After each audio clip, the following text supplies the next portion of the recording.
মুআজ্জাজ হাজিরিন মুসল্লিয়ানে কেরাম, আমাদের মাঝে যে মাস চলছে আরবি মাসের নাম হলো শাবান মাস। বেশ কয়েকটা দিন আমাদের মাঝখান থেকে চলে গেছে, আর কয়েকদিন পরেই সামনে যেই মাস আসতেছে ওই মাসের নাম হলো রমজানুল মুবারক। আর কিছুদিন পরেই এই রমজানুল মুবারক আমাদের মাঝে এসে উপস্থিত হবে। রাসূল করিম সাল্লাল্লাহু আলাইহি ওয়াসাল্লাম এই রমজান মাসকে সুন্দরভাবে কাটানোর জন্য বেশি থেকে বেশি কিভাবে আমল করা যায়, এই জন্য রাসূল করিম সাল্লাল্লাহু আলাইহি ওয়াসাল্লাম রজব মাস থেকে একটা প্রস্তুতি শুরু করতেন। আপনারা অনেকেই জানেন, রাসূল করিম সাল্লাল্লাহু আলাইহি ওয়াসাল্লাম রজব মাসের যখন চাঁদ উঠতেন, ওই চাঁদ ওঠার পর থেকেই রমজানের জন্য আল্লাহ তাআলার কাছে দোয়া করতেন। রাসূল করিম সাল্লাল্লাহু আলাইহি ওয়াসাল্লাম একটি দোয়া খুব বেশি থেকে বেশি পাঠ করতেন, আল্লাহুম্মা বারিক লানা ফি রজব ওয়া শাবান ওয়া বাল্লিগনা রমাদান। যে দোয়ার অর্থ হলো, হে আল্লাহ, আপনি আমাদেরকে রজব মাস এবং শাবান মাসের ভিতরে বরকত দান করেন, ওয়া বাল্লিগনা রমাদান, এবং আমাদেরকে আপনি রমজান পর্যন্ত পৌঁছিয়ে দেন।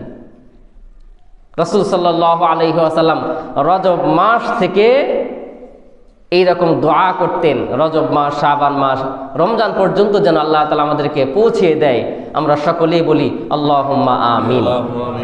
আমাদের মাঝে যে মাস চলছে শাবান মাস, এই শাবান মাস আমাদের কাছে একটা অবহেলিত অবস্থায় থাকে, আমরা সেরকম গুরুত্ব দেই না। রাসূল সাল্লাল্লাহু আলাইহি ওয়াসাল্লাম এই শাবান মাস কিভাবে কাটাতেন? রাসূল সাল্লাল্লাহু আলাইহি ওয়াসাল্লাম এই শাবান মাস কিভাবে কাটাতেন? একটা হাদিস আসছে, বুখারী শরীফেও আছে, মুসলিম শরীফেও আছে। হাদিসটি বর্ণনা করেছেন আম্মা জান আয়েশা রাদিয়াল্লাহু আনহা। হাদিস বর্ণনা কে করেছেন? আম্মা জান আয়েশা রাদিয়াল্লাহু তাআলা আনহা, আমাদের আম্মা জান। হাদিসটা শোনার আগে আমরা একটু শুনি। আম্মা জান আয়েশা রাদিয়াল্লাহু আনহা হাদিস বর্ণনা করেছেন। উনি কে? উনি রাসূল করিম সাল্লাল্লাহু আলাইহি ওয়াসাল্লামের সহধর্মিণী বিবি। রাসূল সাল্লাল্লাহু আলাইহি ওয়াসাল্লাম সম্পর্কে বিবিরাই তো বেশি ভালো জানতেন, নাকি বলেন?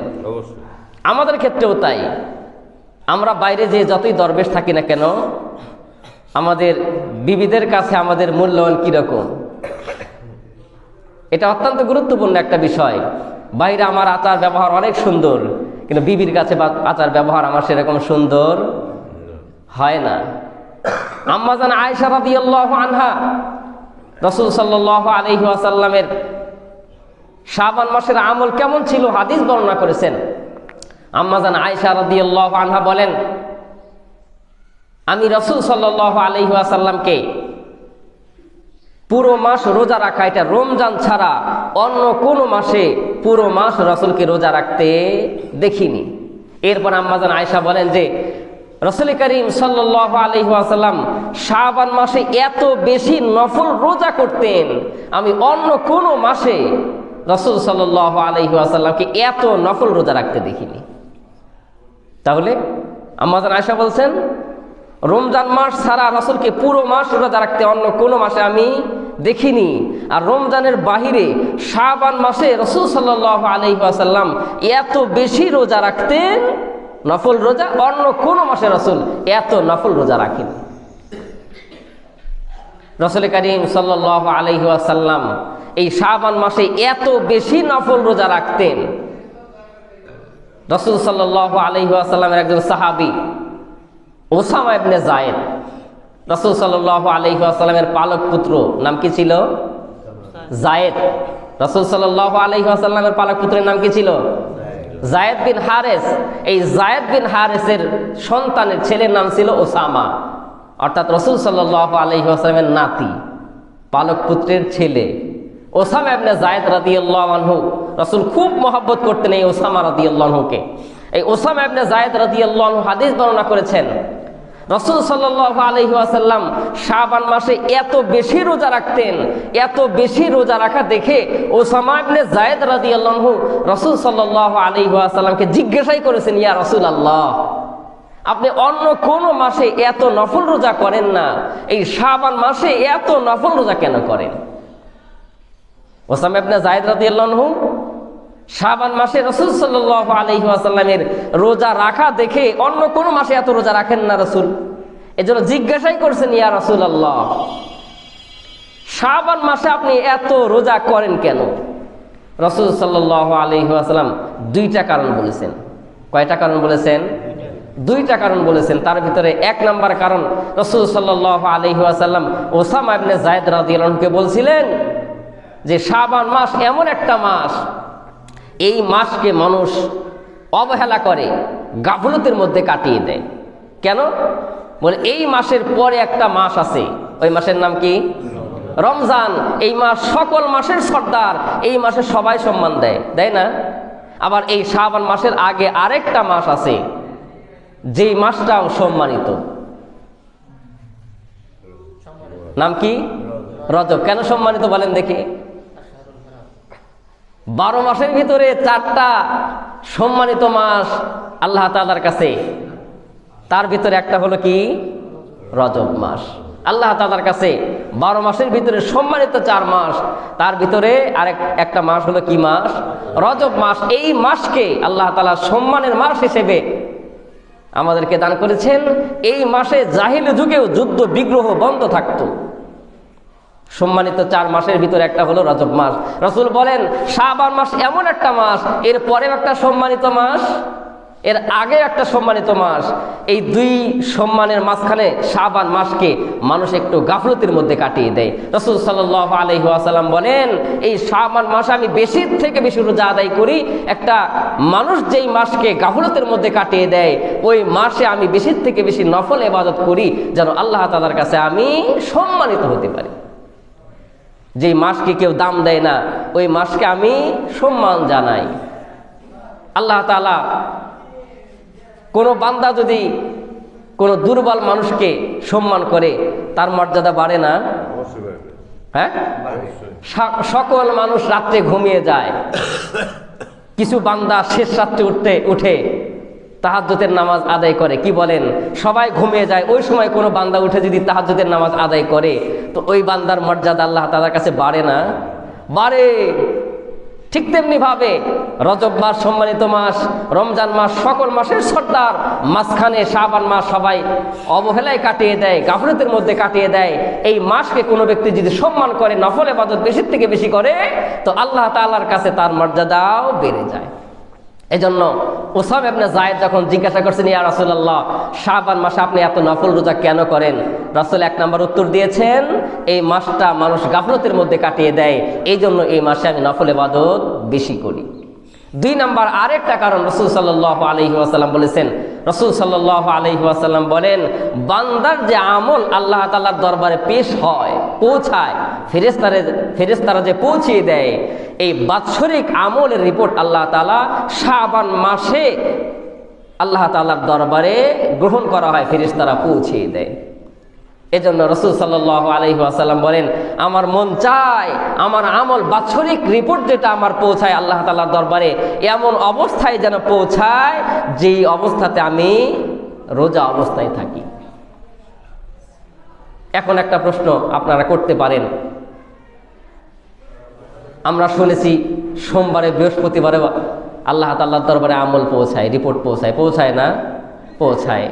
আমরা সাধারণত দুনিয়াতে অনেক সময় দেখি কর্মক্ষেত্রে বিভিন্ন মিল ফ্যাক্টরির হিসাব, যারা ঊর্ধ্বতন কর্মকর্তা থাকে, ম্যানেজার, বিভিন্ন পর্যায়ে যারা উপরে থাকে, তাদের কাছে হিসাব পৌঁছাতে হয় না কর্মচারীদের? এই হিসাব কিন্তু অনেক ধাপে ধাপে পৌঁছায়।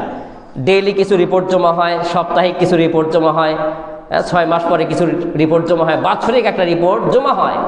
তো বান্দার আমলের রিপোর্ট আল্লাহ তাআলার দরবারে 3 ধাপে পৌঁছায়, 3 রকমভাবে পৌঁছায়। প্রতিদিন পৌঁছায় বান্দার আমলের রিপোর্ট। সকালে এবং বিকালে একজন ফেরেশতা আসে, আবার বিকালে একদল ফেরেশতা আসে। তাহলে সকাল বিকাল বান্দার আমল পৌঁছায় আল্লাহ তাআলার দরবারে। আবার সপ্তাহে 2 দিন, সোমবার বৃহস্পতিবার বান্দার আমল আল্লাহ তাআলার দরবারে ফেরেশতারা রিপোর্ট জমা দেয়। এই জন্য রাসূল সাল্লাল্লাহু আলাইহি ওয়াসাল্লাম সোমবার এবং বৃহস্পতিবারে রোজা রাখতেন। কেন? যেন আমার আমলটা এমন অবস্থায় পৌঁছায় যে অবস্থাতে আমি সিয়াম অবস্থায় থাকি। যেই দিন আমি সিয়াম অবস্থায় থাকি, আমার আমলটা যেন ওই দিন আল্লাহ তাআলার দরবারে পৌঁছায়। আর এই যে শাবান মাস, বাৎসরিক রিপোর্ট বান্দার ফেরেশতারা আল্লাহ তাআলার কাছে শাবান মাসে পৌঁছায়।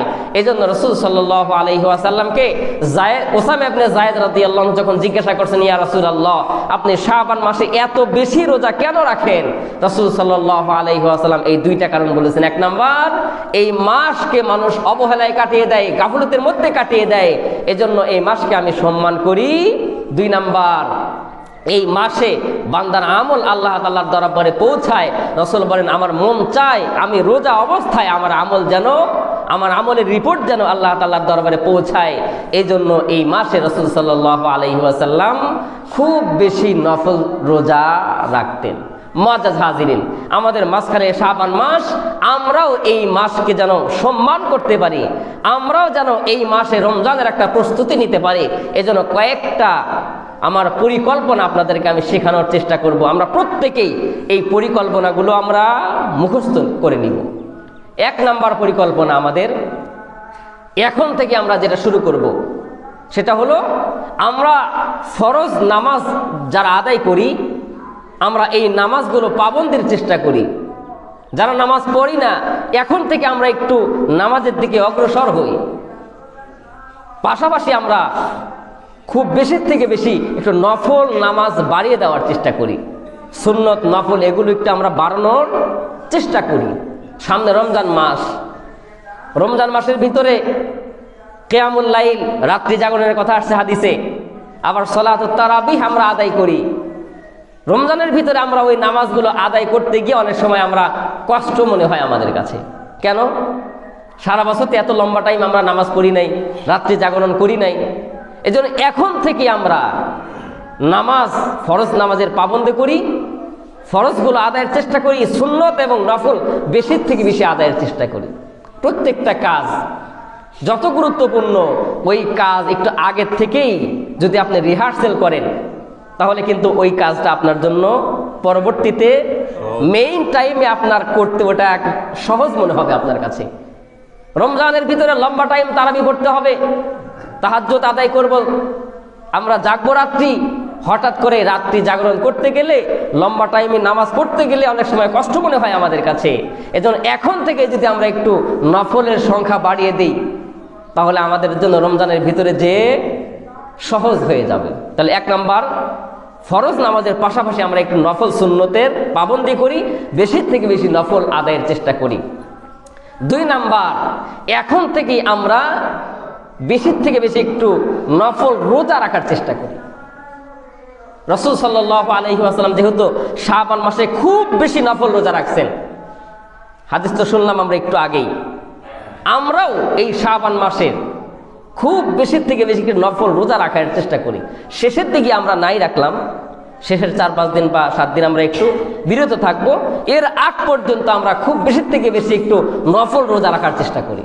ওই একই কথা, রমজানের ভিতরে আমাদের জন্য রোজা রাখা সহজ হবে। এখন থেকে যদি একটু অভ্যাস হয়, তাহলে আমাদের জন্য রমজানের ভিতরে রোজা রাখা কি হবে? সহজ হবে। এটা হলো 2 নাম্বার, আমরা নফল রোজা রাখার একটু চেষ্টা করি। 3 নাম্বার, আমরা যারা জাকাত দিয়ে থাকি, আমরা এই মাসেই রোজার আগেই আমরা একটু জাকাত দেওয়ার চেষ্টা করি যদি সম্ভব হয়। আমি বলছি না আপনাকে এখনই দিতে হবে, আপনি চাইলে রমজানের ভিতরেও দিতে পারেন। তবে বহু সাহাবী থেকে, তাবেঈ থেকে রমজানের আগেই জাকাত দেওয়ার কথা আসছে। এতে লাভও আছে। কি আছে? লাভ আছে। কিরকম লাভ আসেন? জাকাত কারা পায়? ধনী মানুষ জাকাত পায় না গরিব? অসহায়, দরিদ্র, বঞ্চিত গরিব মানুষ ঠিক মতো খেতে পারে না, ভালো খাবার পায় না। আমরা যারা জাকাত দেই, আমরা যদি রোজার আগেই জাকাতটা তাদের কাছে পৌঁছিয়ে দেই, তাহলে যারা গরিব মানুষ, দরিদ্র, অসহায়, তারা রোজার আগে, রোজার ভিতরে কি খাবো কি করব ওই টেনশন আর তার করতে হবে না। সুন্দরভাবে তার রোজার মাসটা কেটে যাবে। আমরা তো অনেকেই জাকাত দিতে গিয়ে একবারে রোজার শেষের দিকে দিয়ে ফেলি। আমি নিষেধ করছি না আপনাকে, তবে উৎসাহ করছি আপনি চাইলে এখন যদি জাকাত দেন তাহলে জাকাতের যে হকদার গরিব মানুষ, সে দরিদ্র, অসহায়, বঞ্চিত, ভালো খাবার তার জোটে না, রোজার ভিতরে তার টেনশন হয় কি করব, কিভাবে চলবো, কি খাবো, একটু ভালো খাবার সে রোজার ভিতরে পায় না। যদি সম্ভব হয় আমরা এখনই যদি যারা জাকাত দেই, এখনই যদি আমরা এই মাসেই জাকাত দিয়ে দেই তো তাদের জন্য একটু সহজ হয়। চাইলে আপনি রোজার ভিতরেও দিতে পারেন। আমি আপনাকে একটা পরিকল্পনা বলছি আর কি। 3 নাম্বার গেল। 4th নাম্বার আরেকটা কাজ আমরা করব, সেটা হলো খুব বেশি আমরা এই রমজানের আলোচনা করব, একটা গণনা করব, কাউন্ট ডাউন করবো আমরা, আর এই কয়দিন বাকি আছে, আর এই কয়দিন বাকি আছে। ফ্রেন্ড সার্কেলের ভিতরে, পরিবারের ভিতরে আমরা আলোচনা করব যার এই কয়টা দিন রোজার কি আছে, বাকি আছে। আচ্ছা বলুন তো দেখি, আজকে কয় তারিখ, আর কয়দিন বাকি আছে। এভাবে আমরা কি করতে পারি, আলোচনা করে একটা রমজানের একটা মানে রব রব আওয়াজ একটা আমরা তুলতে পারি। যেরকম ভোটের আওয়াজ শুরু হয়ে গেছে, 12 তারিখে ভোট, সারা মাঠ এই ভোটের আলোচনায় থাকে না, এরকম একটা আলোচনা আমরা করতে পারি। এরপরে আমরা তারিখ গণনা করি, নিজেরা ব্যক্তিগতভাবে একটা তারিখ গণনা করি। চাঁদ দেখবো আমরা, ইচ্ছা করি যে রমজানের চাঁদ, টেলিভিশনের অপেক্ষায় থাকবো না, সংবাদের অপেক্ষায় থাকবো না, আমি স্বচক্ষে আমি তারিখ গণনা করে করে 29 তারিখ আমি চাঁদ দেখার জন্য দাঁড়িয়ে যাব। যদি সম্ভব হয় দেখব, এরপরে আমি মিডিয়া নির্ভর হব। এরপরে 29 তারিখে দেখা যায় নাই, আবার 30 তারিখে দেখব। 30 তারিখে চাঁদ উঠবে না এরকম কোনো কথা আছে? আরবি মাস 30 তারিখের বেশি হয় না, 30 তারিখে অবশ্যই উঠবে। স্বচক্ষে আমার রমজানের চাঁদ আমি দেখব। এরপরে একটা দোয়া আছে, ওই দোয়া আমরা পাঠ করব, আল্লাহুম্মা আহিল্লাহু আলাইনা বিল আমানি ওয়াল ঈমান আসসালামাতি ওয়াল ইসলাম। এটা চাঁদ দেখার দোয়া। তাহলে আমরা এটা করব। এরপরে আরেকটা পরিকল্পনা আমরা হাতে নেই, সেটা হলো রমজানের ভিতরে আমি কিভাবে কাটাবো, রমজান মাসটা আমি কিভাবে কাটাবো, একটা পরিকল্পনা আমরা করি যে এই আমল আমি এই টাইমে করব, এই টাইমে কোরআন তেলাওয়াত করব, এই টাইমে আমি জিকির আজগার করব। একটা রুটিন আপনাকে করতে হবে। যদি আমি পরিকল্পনা করে রমজান মাসটা কাটানো শুরু করি তা আমার জন্য অনেক সহজ হবে। এই টাইম থেকে এই টাইমে আমি দোকান করব, এর বাইরে আমি দোকান আর খোলা রাখবো না। কি বলেন, সহজ হবে না এটা? আমি জোহরের পরে একটু কোরআন তেলাওয়াত করব, আসরের পরে একটু কোরআন তেলাওয়াত করব, আমি ইফতারের পরে একটা হাদিসের বই পাঠ করব। একটা রুটিন যদি আপনি করেন, দেখেন আপনার রমজান মাসটা কত সুন্দর কাটবে। আর এলোমেলো ভাবে কোনো পরিকল্পনা নাই, রমজান চলে আসে, পরিকল্পনা করতে করতে রোজার 10 দিন চলে যায়। এখন থেকে আমাকে একটা পরিকল্পনা হাতে নিতে হবে, রমজান মাসটা আমি কিভাবে কাটাবো। আমাকে তো জীবনে কিছু উন্নতি করতে হবে, হাদিস কালাম তো শিখতে হবে। রমজানের ভিতরে আমি চাইলে এটা করতে পারি, অথবা কোরআন সহি নাই, একটু একটু পারি, ভুল আছে, এই মাসে একটা সময় বের করে একজন জানাশোনা লোককে আমি আমার সাথে নিয়ে নেই, যে আমি এই 30টা দিনে বা 29টা দিনে আমার কোরআনের যতটুকু ভুল আছে ওইখান থেকে কিছু তো আমি শুদ্ধ করতে পারি। পুরো শুদ্ধ হবে না, কিছু তো আমি আগায় আনতে পারি আমাকে। আবার আগামী রমজান পর্যন্ত যদি হায়াত পাই, আবার আগামী রমজানে কিছু আমি উন্নত করবো আমাকে। এইভাবে আমাকে পরিবর্তন করতে হবে। তাহলে আর একটা পরিকল্পনা আমরা করি, রমজান মাসটা আমরা কিভাবে কাটাবো, এখনই একটা রুটিন আমরা করে নিই। এরপরে আরেকটা কাজ আমরা করব, যদি কারোর রোজা কাজা থাকে তাহলে আমরা এখন থেকে কাজাগুলো আদায়ের চেষ্টা করি। বিশেষ করে মা বোন যারা আছেন, অনেক মা বোনের রোজা কাজা আছে, মনেও নাই, ভুলে গেছেন, রোজার আগ দিয়ে যায় কাজা আছে 5টা, 3 দিন আগে মনে পড়ে, এখন 3টা আদায় করে আর 2টা আদায় করতে পারে না। এজন্য এখনই আপনারা হিসাব করেন আপনার কয়টা রোজা কাজা আছে, এখনই আমরা আদায়ের চেষ্টা করি। আমরা শাবান মাসে এই যে পরিকল্পনার কথা বললাম, রাসূল সাল্লাল্লাহু আলাইহি ওয়াসাল্লাম এই মাসে খুব বেশি নফল রোজা করতেন। আমরাও এইরকম পরিকল্পনা হাতে নিয়ে এই যে কয়টা পরিকল্পনার কথা বললাম, আমরা প্রত্যেকেই এই পরিকল্পনাগুলো বাস্তবায়নের চেষ্টা করি। আল্লাহ তাআলা আমাদেরকে আমলের তৌফিক দান করুন।